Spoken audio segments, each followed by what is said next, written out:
Hello everyone, this is Miss Christelle and welcome to our physical education class. Our topic for today is about movement relationships. Are you ready? Let's start. Here are our objectives. Number 1, identify movement relationships. Number 2, follow simple instructions and rules. Number 3, show interest in participating in physical activities. And lastly, demonstrate relationship of movement. To start our lesson, let's have loving and caring acts. How do you show your love, care, and respect for the members of your family? I have here 3 examples. The first one is a Filipino tradition, which is the mano po. The second one is helping your mom with the household chores. And lastly, you can also help your dad in cleaning the cars. These are just 3 ways on how you can show your love, care, and respect for the members of your family. I know you have your own way of showing it to them. Now, let us do the following. Number 1, touch your chest through your chin. How are you going to do it? You have to touch your chest through your chin. Good job. Second one, touch your shoulder through the fingers of your right hand. Let me see if you can do it right. Okay, you have to raise your right hand and touch your shoulder through the fingers of your hand. Good job. And lastly, number 3, touch your desk through your elbow. Touch your desk through your elbow.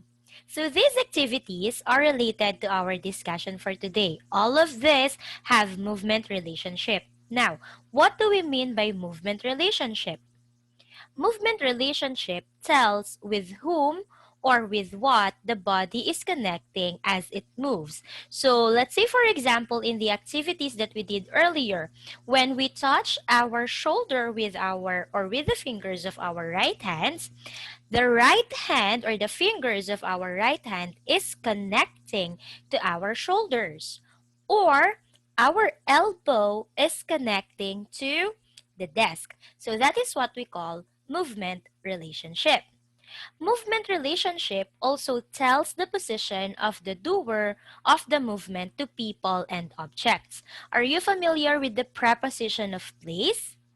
Okay, so let's have a recall on preposition of place. You have under, over, in, on, in front of, behind, and next to. So these are the possible position of the doer when they are moving, and that can be also related to movement relationship. Next, we also have what we call relationship qualities with people.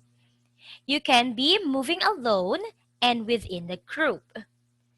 Number 1, you can move alone as others watch. This is called solo. So let's say, for example, you are dancing and all the people are watching.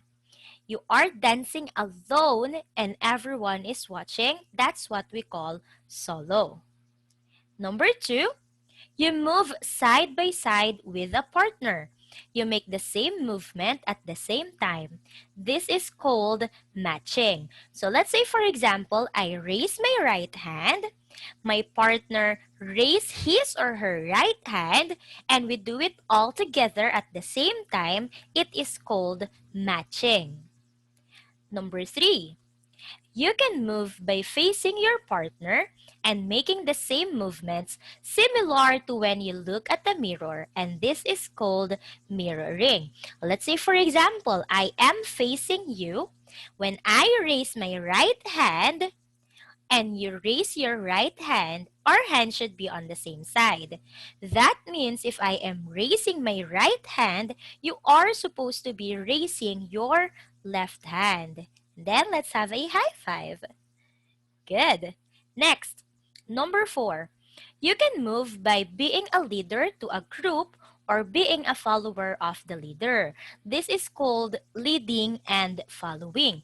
Let's say, for example, I'm going to clap my hands twice, and then you followed by clapping your hands twice. That is what we call leading and following. I started doing the action and you copied it. That's leading and following. Again, clap, clap, clap, clap.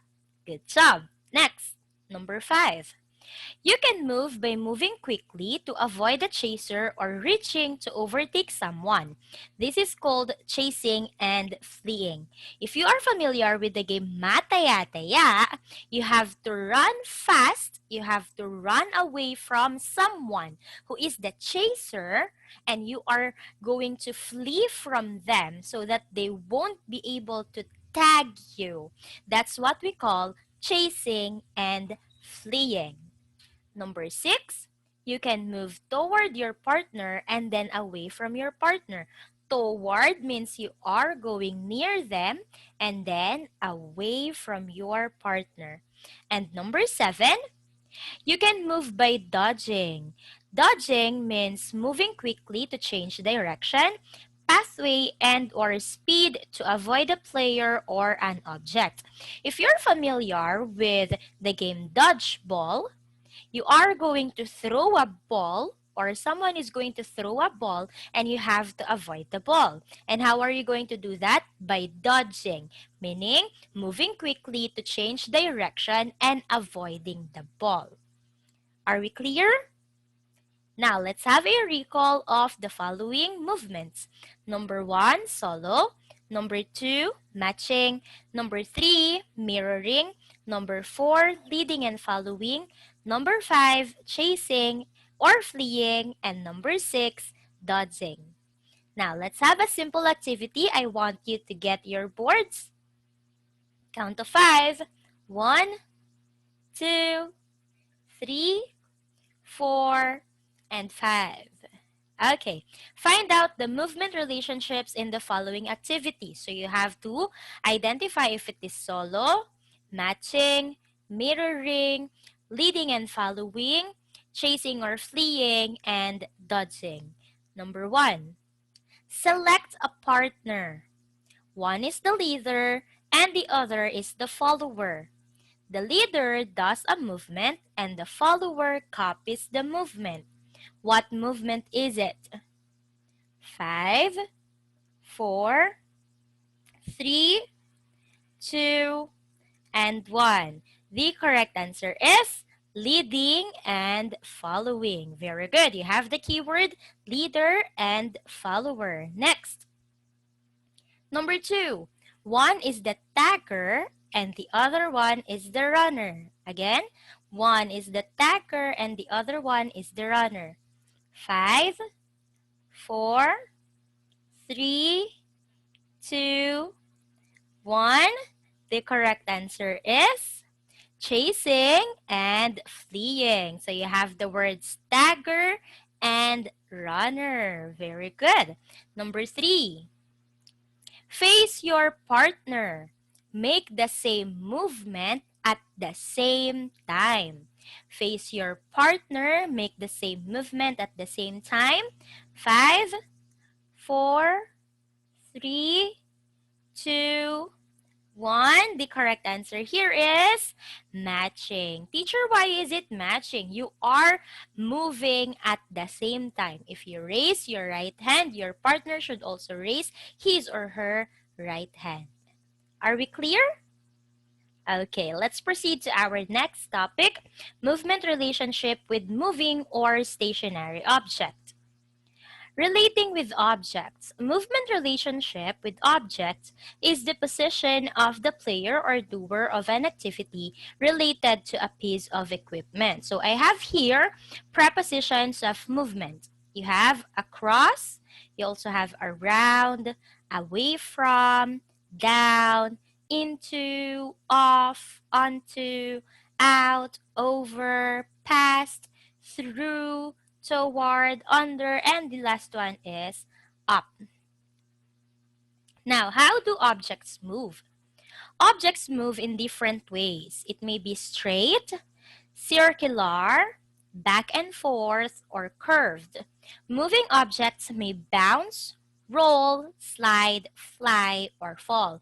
And how are we going to connect with these objects? Let's say, for example, you are playing basketball. So you have to dribble the ball, meaning you are connecting to the object while you are running. Or when you pass the ball to someone, that's also another example of relating or movement relationship with objects.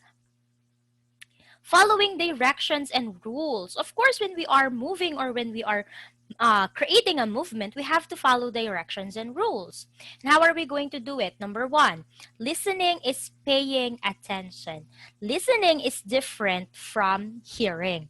When you hear something and you did not do any action about it, that's just hearing. But when you listen, that means you process the information that you heard.